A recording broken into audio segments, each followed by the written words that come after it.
This is Chapter 1 of Serendipity Lost, Eden and Its Consequences by Mark Agita.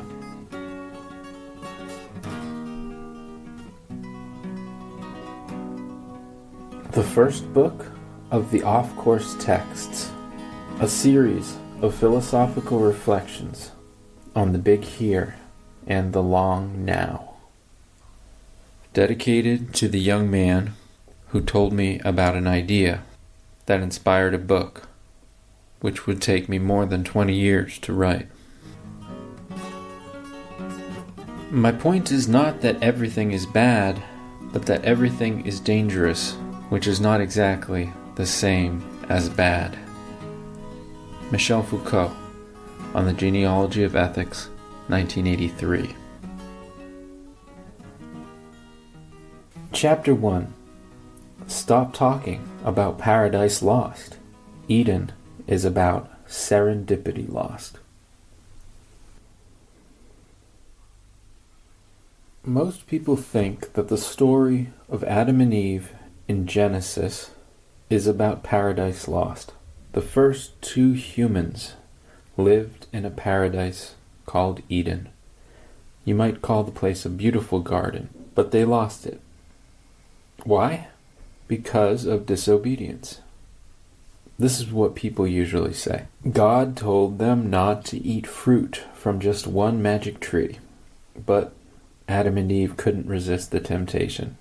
God told them not to, but they did. And so, for some reason, magically, paradise was destroyed forever and lost to all humankind to come. That fairy tale is just a conventional interpretation of the words of the book of Genesis in the Bible.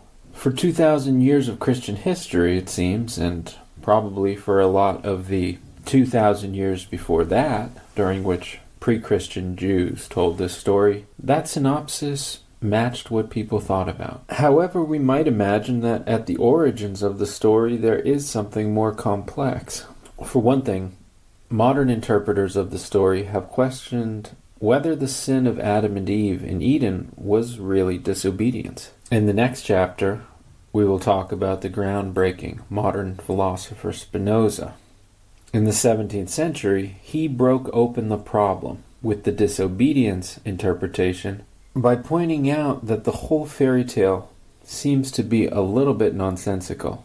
Nonetheless, he found there is certainly some grain of truth in this myth about human origins.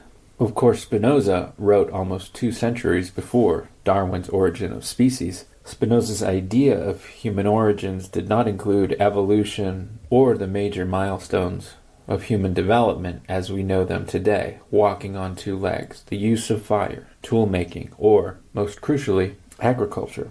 Wide-flung, contemporary interpreters of the Eden myth have tried to square Adam and Eve's disaster with the transition to agriculture. Archaeologists date the first agriculturally based societies, the beginning of the so-called Neolithic period of human development, to around 10 to 12,000 years ago. And so the contemporary interpretation of the fall from grace in Eden as the Neolithic turn to agriculture, 10,000 to 12,000 years ago, is what we are going to talk about here. And as far as those ideas behind that old fairy tale legend about temptation and obedience, we will return to say more about those themes in the sequel to this book, the next entry in the Off-Course Texts, entitled Sex, Lies, and Serendipity from St. Augustine to Abraham. If we want to understand what was really lost in the fall from grace in Eden, if not paradise, and why it was lost, if not disobedience, we have to follow up with this link. We need to map the myth of Eden onto the earliest developments of agriculture. And it seems that the person most associated with this Eden agriculture link remains this one contemporary, highly idiosyncratic writer whom you might call a philosophical novelist, the late Daniel Quinn. This book is not a study of Quinn's work, but I think we can say that although Quinn sharply diagnosed Eden as a work of anti-agricultural propaganda, as we will see, he still did not escape the trap of viewing Eden as a paradise lost. The philosophical dialogues of Quinn's quirky novels centered around the hypothesis that 3,000 to 4,000 years ago, when Jewish sages first began telling this story of Eden, the story was actually meant to portray the demise of hunter-forager societies and the beginning of agricultural societies. Eden meant the forager lifestyle. To some extent, Quinn's philosophical novels merely took hypotheses that had strong support in anthropology and archaeology and made them legible and intelligible for the general public. Around the same time, Jared Diamond's books did something similar, opening up the wonders of pre-agricultural societies and early history to general audiences. Both Quinn and Diamond did a lot to disseminate an ideology that, echoing the Unabomber, could be phrased the Neolithic revolution and its consequences, agriculture and its consequences, have been a disaster for the human race. Hence the myth of progress from the Stone Age to human civilizations was reversed. This new story of the origin of civilization now mapped quite well onto the catastrophe of Eden. Daniel Quinn has remained kind of the leading philosopher for this anti-progressivist movement, and The Fall of Adam and Eve was a touchstone for the philosophical discourses of Quinn's characters, a talking ape, a revolutionary religious leader. In books like Ishmael and The Story of B, Quinn elaborated a hypothetical rhetoric about the early Jewish peoples and their own origin story of the collapse of the forest ecosystem in Eden, after which Cain the farmer murdered Abel the hunter. Genesis was among the first great attempts for Quinn to encompass the anthropological transition towards agriculture known as the Neolithic turn. It was the Christians, a few thousand years later, who were primarily responsible for losing the meaning of the myth. They were too deep within agricultural civilization to understand the core of the historical reality of the disaster of Eden. The Eden authors wanted to say that we went down the wrong path. Agriculture was that wrong path. Quinn seemed to agree. Note, though, that for Quinn, Eden was still about paradise lost, or at least the most vocal protagonists in his novels argued that we went down the wrong path. Much of anthropology made this argument as well. Marshall Sahlins claimed that hunter-gatherers were the original affluent society. Only with agriculture were humans forced into laboring communities where people were unequal. Ecological destruction precipitated by agriculture decreased human standards of living in the early centuries of the Neolithic. More recently, The Dawn of Everything, the magnum opus by anthropologist David Graeber and archaeologist David Wengrow, has tried to refute such arguments about the wrong path of civilization. No, nothing at all was lost, they seem to say. Agricultural societies retained all of the opportunity for freedom that hunter-gatherers seem to have had. Plus, hunter-gatherers and agriculturalists are too diverse of categories to compare one to the other. Maybe, but still, there was a transition, even if it was slow. Overall, humans were transitioning to agriculture for almost as long as humans have been in the agricultural phase. But we are still coming to grips with what that transition meant. Really, it is only in the last century that dates and details of how drastic the change was have emerged. Archaeologists and paleontologists have used their research and geological methods of dating to prove that this transition happened. The pictures of human social organization before and after agriculture are hugely different from one another. So, different hunter-gatherer groups were radically different from one another also. So, the paths to civilized states were discontinuous and not deterministic. Realizing that paradise was not simply lost once and for all in one moment does not make it a simple task to say what it was that was lost. My point in chapters 3 and 4, where I discuss the agricultural foundation of ancient states, is that while early agricultural practices did not make the great states and civilizations a certain outcome. Nonetheless, the idea of certainty was crucial to both the allure of agriculture and to the fundamental structure of civilizations founded on agriculture. With the increasing value of certainty, the human appreciation of the value of serendipity was often willfully suppressed by the most powerful people in ancient societies. It is still worthwhile to contemplate those who professed the myth of Forager Paradise Lost. There is also a whole contingent of thinkers and writers who completely resist the "we went the wrong way with agriculture" type of thinking. Scholars such as Steven Pinker insist that we are better off where we went, way better off. From Hobbes's Leviathan to Steven Pinker's The Better Angels of Our Nature, there are plenty who have argued convincingly that we have these millennia of civilization built upon agriculture to thank for everything that we hold dear today. Well, the work of Graeber and Wengrow in The Dawn of Everything kind of says, well, they are all wrong too.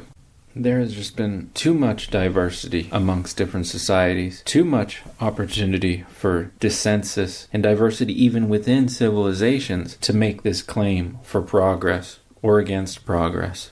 My point here is, in evaluating agriculture's impact on human societies, maybe we need not split off all the bad from all the good in order to point to one or the other as imaginary. We can still say something seems to have been lost. Foragers certainly did have skills, forms of knowledge, and abilities that humans over the last 10,000 years of agricultural history have routinely come to neglect as foraging was left behind. What was left behind wasn't paradise. Forager life was hard and subject to instability and conflict. Later agricultural humans were subject to different types of problems. What I argue in this book is that what was lost was serendipity, or an ability to appreciate serendipity, an openness to the unexpected, the unplanned, and even to the previously unwanted, when the good of what we hadn't wanted turns out to exceed what we had previously chosen. Serendipity is great good fortune,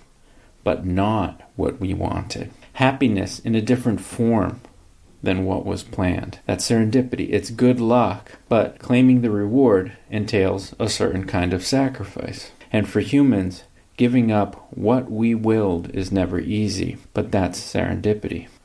I think this is the great meaning of the story told in Genesis's Eden about how some aspects of the transition to agriculture went a little bit awry. We just need to be more clear about what it was. What the first tellers of the Eden myth recognized was that the move to agriculture really left serendipity out in the cold. Before agriculture became the norm, foraging and hunting humans lived a deeply serendipitous existence. Foragers or hunters may have made plans for where to find nuts or prey, but a band of foragers or hunters who only ever stick to their plans, even when a better opportunity presents itself, are going to come home to camp empty-handed a lot more than those with a flexible mindset. Yes, good plans increased hunter-gatherer chances of success. However, the big rewards came by engaging with the environment in ways that were not planned out in detail ahead of time. A hunter-forager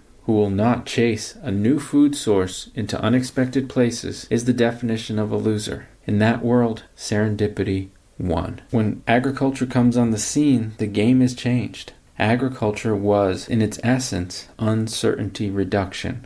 Agriculture is, by definition, planning for harvests. Genesis's way of stating that Adam and Eve merely chose on one occasion to eat the fruit they liked best, forbidden or otherwise, is merely a shadow of the nature of the error that humans truly made. Instead, those first Neolithic humans chose to replant and propagate specifically the seeds and only those seeds of the fruits or the grains that they found to be the sweetest or the ripest or the best. Adam and Eve's choice to select the fruit from the tree of knowledge was simply the choice to act on their own illusions of certain control in planning the future. Hence the title of this book, of course a reference to John Milton's 17th century epic poem, Paradise Lost. with the dawn of agriculture. Serendipity was lost.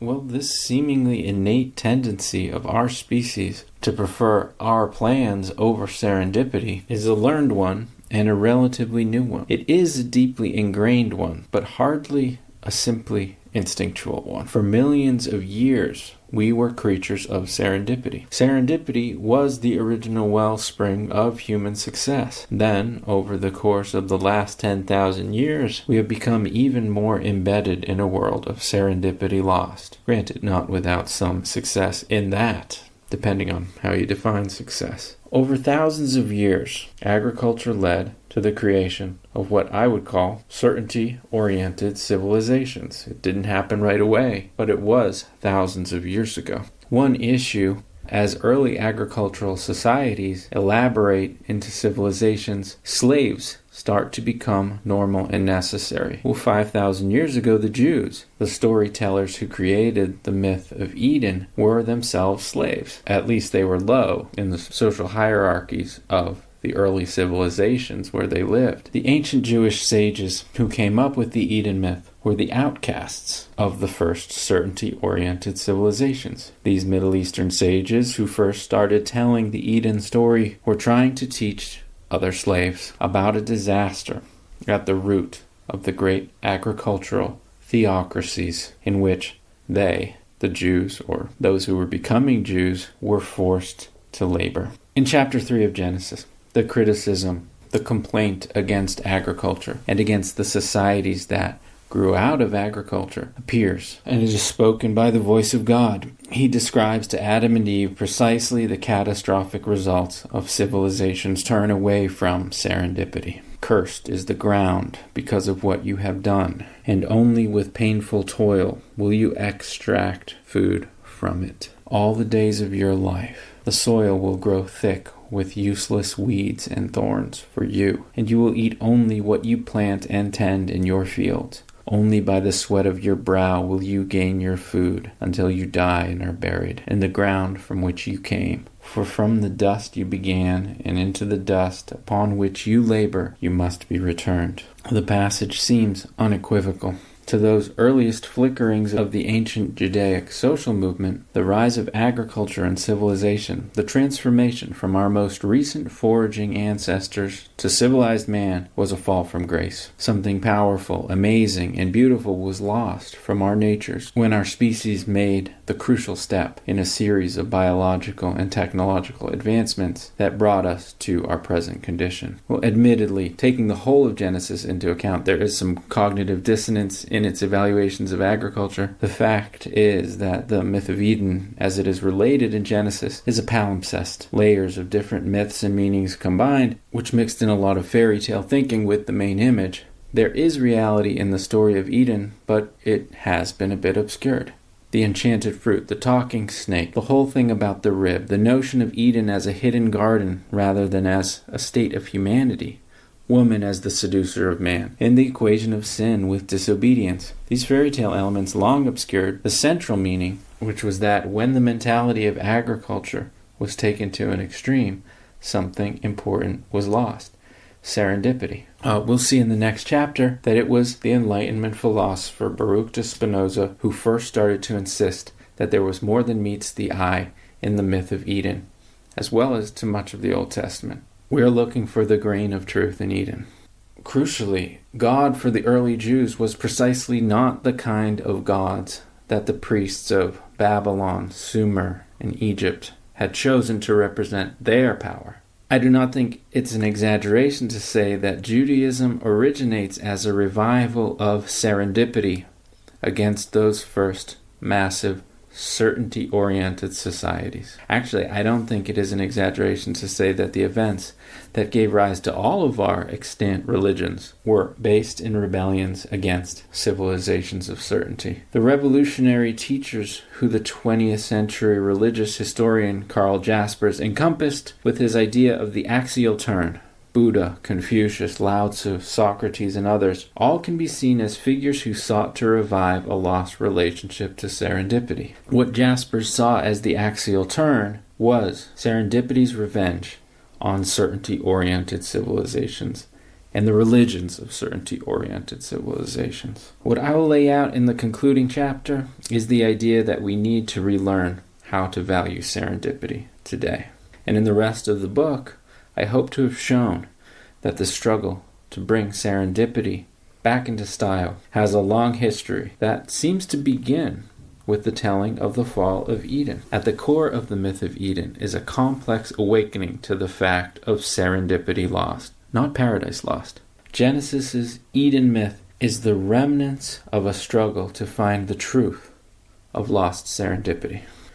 And when I started writing this book, I wasn't looking for serendipity at all. Instead, after I finished my doctoral studies at UCLA, I was reflecting on many fascinating words for philosophical concepts that are all in the neighborhood of serendipity. For example, the swerve, known unknowns, spontaneous order, the aleatory point, the unexpected, risk, chance, uncertainty, the savage anomaly, métis, synchronicity, lateral thinking, the improbable and the highly improbable, chaos, fortune, contingency, not knowing, stochastics, improbability, virtue, destiny, speculative everything, unknown knowns, fate, the wisdom of crowds, the knowledge problem, randomness, the accident, politics of divination, dérive, chaosmosis, tactics as opposed to strategy, singularity, coincidence, catastrophe, différance, even divine providence or the invisible hand. The reading list you could compile from those semantic neighbors of serendipity is theoretically extremely robust. Basing a global intellectual history on the kind of questions pointed to by those concepts, I hoped would make fertile ground for speculation. However, among all those many neighboring concepts,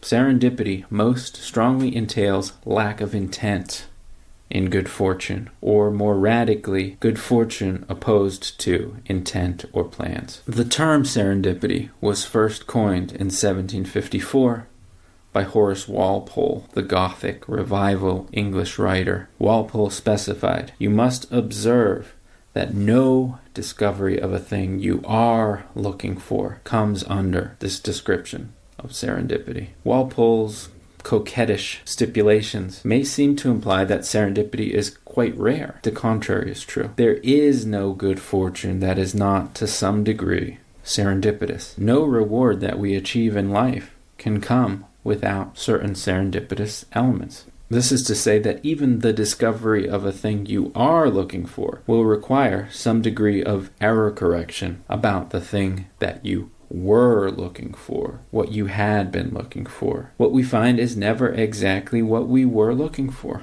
In that sense, to get something good, you always have to give up what you wanted, at least some aspect of what you had wanted. If we think otherwise, we are deluding ourselves. Profit entails disillusionment. Serendipity is crucial then to understanding how randomness interacts with profit in economics. Serendipity is also crucial to understanding how fortune interacts with any idea of the good in ethics or religion. Acknowledging the truth of serendipity is maturity. The good in what is to come will never be what I want right now. The good in this moment right now is never just exactly what I had wanted before. Sometimes today we also hear serendipity concisely defined as happy accidents. I fear that maybe this does not encompass the magnitude of the concept for philosophy. Walpole, in coining the term, combined the geographical name Serendip, which is now known as Sri Lanka, with the suffix ity, and declared a definition for this lexical creation. Serendipity is accidental sagacity. However, the geographical name Serendip was applied to all this appropriately only through an accidental chain of derivations from a Persian fairy tale from the 14th century, published in 16th century Italy. It is hardly a rigorous philosophical derivation, but the creation of this concept is true to the word's celebration of what is not contrived, rigorously accidental. Still, why does the search for grains of truth about the Neolithic transition to agriculture from the story of Eden in Genesis lead us to philosophize about serendipity lost? For the purposes of understanding the fall from Eden and its consequences, serendipity refers to a fact of life. that we cannot know in advance precisely and do not choose the ways in which we will be blessed by fortune. Although serendipity often appears shrouded in fairy tale mystery, serendipity is the rule rather than the exception. Humans, as we know them, often, almost always, delude themselves into imagining that they do know in advance what they do not know. And in hindsight, we may often delude ourselves that we did choose or have chosen the nature of our good fortune, even in every detail. The pursuit of choice as the good is sin. This is what we will see with Spinoza. Serendipity Lost is the big history of this delusion. Most crucially, we describe that this deluded attitude is not natural or normal. It is a product of transformations in the human way of life. Like the term serendipity itself, this story is one where East meets West. The convergences between Taoism and Judaism and the radical ancient roots of modern criticisms of state politics build the climax of this book in chapters 5 and 6. Serendipity Lost and the sequel, Sex, Lies, and Serendipity, trace the millennia-long intellectual struggle for serendipity's truth that has gone by many other names across the great expanse of global history, all the way back to Eden and long ago yonder. These are just the first two books in a series collectively entitled The Off-Course Texts. Future volumes will elaborate on the legacy of serendipity-oriented thinking in Greek philosophy, Christianity, Islam, Zen, and modern thought. From this first book, it should be clear the myth of Eden and the Jewish Old Testament are a place for beginning insight into what we lost when we left the world of serendipity. Of course, the Jews, with their story of the fall from grace, seem to have been just about the most successful resistance movement against the earliest certainty-oriented civilizations. If by success we mean longevity, that's certainly true. If we mean pervasiveness, then Christianity has just about spread Judaism all around the world. The momentum of Eden's panegyric against civilization continues, perhaps stronger than ever. Some compromises have been made. A lot of adaptations and branchings, some good, some bad. Why were the Jews so successful in surviving for thousands of years where perhaps many other anti-state and anti-certainty movements from across the Middle East did not survive? Perhaps because they co-opted the tools of the masters, writing. In any case, to understand the enduring meaning and success of the story of Eden, we have to look to the most impactful voice who has ever entered debates about Eden, the philosopher Spinoza. This has been Stop Talking About Paradise Lost. Eden is about Serendipity Lost. Chapter 1 of Serendipity Lost, Eden and Its Consequences. Up next is Chapter 2, Spinoza's modern redefinition of original sin.